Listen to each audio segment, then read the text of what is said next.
If you have ever struggled with a behavior that isn't ideal and you wish that you could change it, but everything you try, just you end up repeating the same things. You end up not doing that. What does this look like in real life? If you have ever set a goal of, I want to start working out, or I want to quit this bad behavior, I want to get up earlier in the mornings, but you find yourself week after week like, oh, I didn't do very good at that. I kept hitting the snooze. I kept doing all of these things that just, and at the end of the day, are opposite of what you really desire. There are times when we need to go in and actually rewire the brain.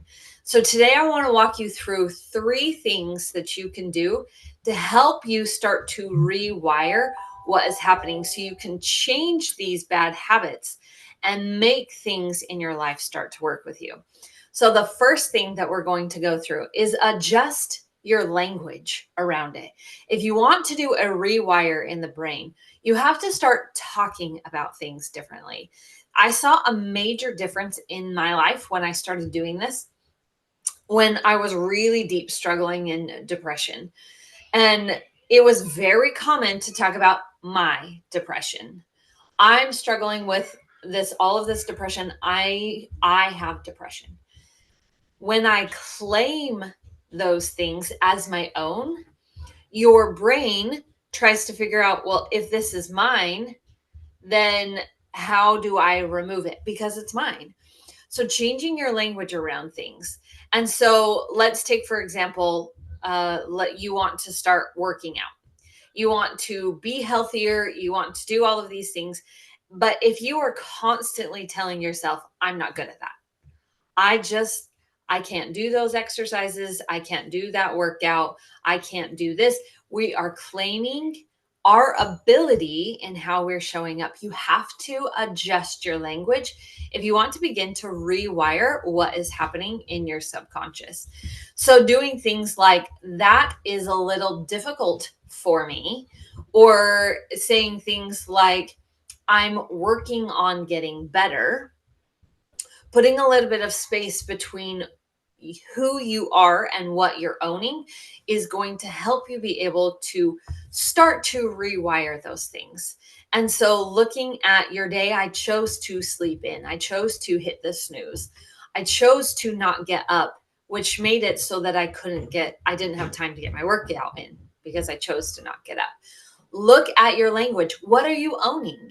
If you are constantly going into this space of owning things that make it so that you aren't getting the result that you want, that you're now more in alignment with what you don't want than what you do want, that's going to keep you from changing those habits. If you want to change a habit, you first have to change the language around that habit. That's the very, very first step. Now, there have been so many times that I have spit things out like, I can't do that, or my depression. And I literally have to pause, pull that back. Just kidding. The depression I feel, or the experience that I had, or the things that I'm going through. Changing your language around it is the first step to starting to rewire your brain. Now, the second thing that we are going to do is you have to change the meaning of the behavior.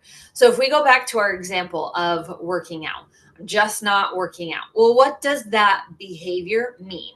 What does that mean about me? You could go, typically, what's going to happen is, I'm lazy. It could be like, I just can't get to it. Like, my priorities are in different places. And you go in, and what we tend to do is start beating ourselves up. I can't do this. I'm never going to get that. This behavior is never going to change. And when you recognize that behavior is happening over and over, we have to adjust the meaning of it. We have to go in and say, I am not taking over, like, I'm not being a good steward of the time that I've been given.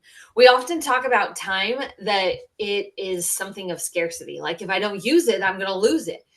And we talk about time in scarcity. When in reality, your time is your most abundant resource because you literally don't have to do anything and you're going to have more time. You're going to have time that is coming to you. When we change the thinking of time is an abundant resource, it helps us step into a place where we are better able to show up in the way that we want to. But you have to reassign the meaning of it. So instead of going in and being like, oh, I'm lazy or I'm just not getting to exercise, I don't have time in my day, looking at that and being like, I recognize that I have a lot on my plate. And so I'm going, because this is a priority, I'm going to change the way that I'm showing up.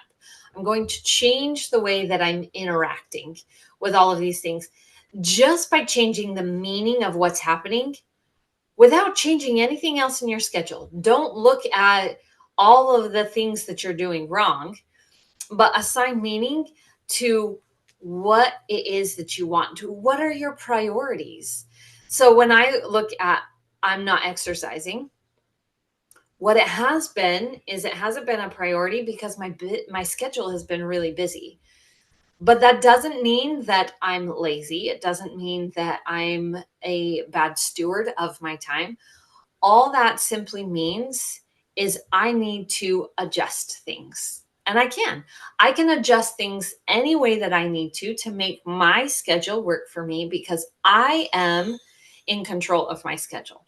I am a good steward of the things that are around me. And so I can take control over that. We're going to change the meaning without changing anything else in our schedule. You first have to look at the meaning of what you're assigning because you're doing this habit.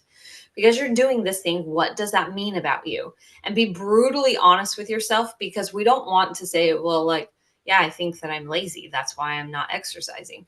We don't want to assign that, but your subconscious is thinking it anyway. So let's take a look at what is happening with all of that and change the meaning of it.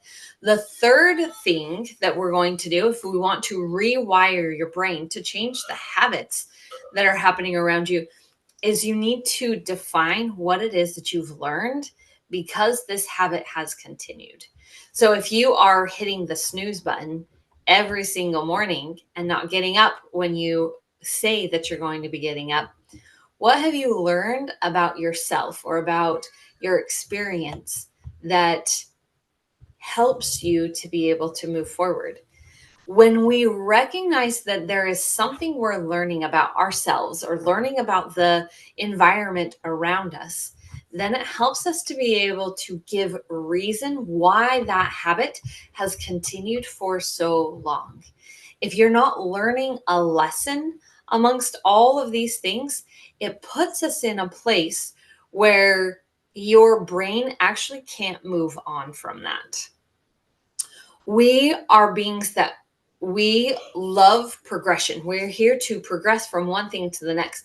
We go to school and we progress one grade to the next. We go to college and we progress from one degree to the next. Everything in life is about getting better and learning, and your brain knows this. So if you can put together things in your brain that says, I'm learning this lesson about myself or about the world around me, it's going to give meaning, it's going to give purpose to why that habit has continued because you needed to learn that lesson. So then you can say, check, got it. I've learned that lesson. Let's move on. Now, when we take these three things and we put them together, you change your language around it. You assign a meaning or recognize what meaning have you been putting on yourself because that habit has continued. And third, we look at what lesson are you learning. It gives this habit a completion. It gives it purpose for being there. It gives it a reason of why you continue to be that way. Now you can be in a place where you can say, I want to choose a different outcome. I want to step in to my power and take back control and command the things in my life to show up a better way. When you step into this place of command, when you step in this place of power, it puts you into a place where you now have control over your habits. Now, it could take a little bit of time and repetition of staying in this place of command in order to start seeing a change in those habits. But once you get to that place where you are seeing this change, you're seeing these things begin to, your habits begin to change, that's when you get evidence that you are powerful, that you can make a new choice and keep that, and your habits begin to change. When your habits begin to change, your life begins to change. And that's how we begin to rewire your brain.